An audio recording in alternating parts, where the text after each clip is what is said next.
Kesuwen dijajal. Yo, yo. Yo. Modiar kowe, ora apa-apa. Lho ora apa-apa tenan, ora apa-apa wis to kaya. Nggo nek utekmu wah, aku wis ra ndek utek. Oh. Ora kowe gagar utak, aku wis ra ndek utek dadi ra iso gagar utak, wis santai wae to.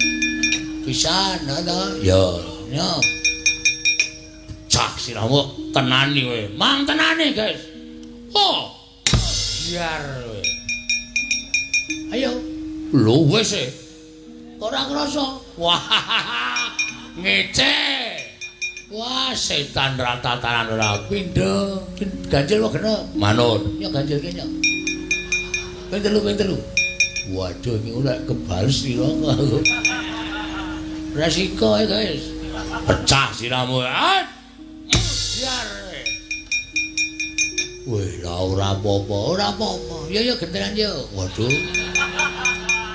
Mau perjanjian ora gentenan. Cara ngendi perang ora gentenan? Atene seneng kowe buat-buat. Kene kuwi sing ngrasake iki ya nganggo ngampet e, Dur. Lho. Ora basa karo aku, ora basa ya ben. Yo guys yo. Yo, mati tenan iki lho. Waduh. Tumung kula bapak ngakose buku pertiwi. Ayo kowe wis.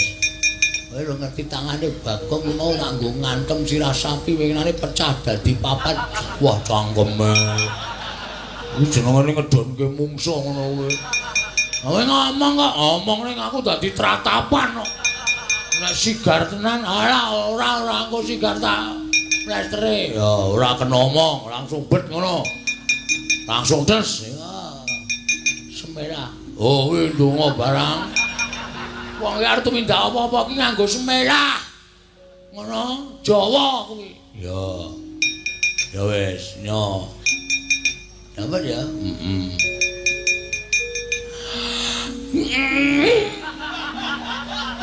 Kowe iki ngapa e? Ah, kowe iki setan.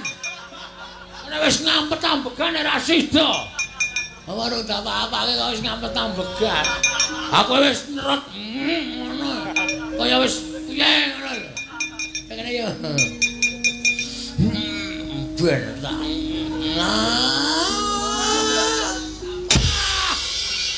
Wah. Ora apa-apa. Rame iki rame. Iso setengah loro iki ora apa-apa. Padha-padha ambuhe. Aku ping 3 mau. Kowe lagi pisan e. Oh iya. Kene ora dijaneng. Iki pangeran Patih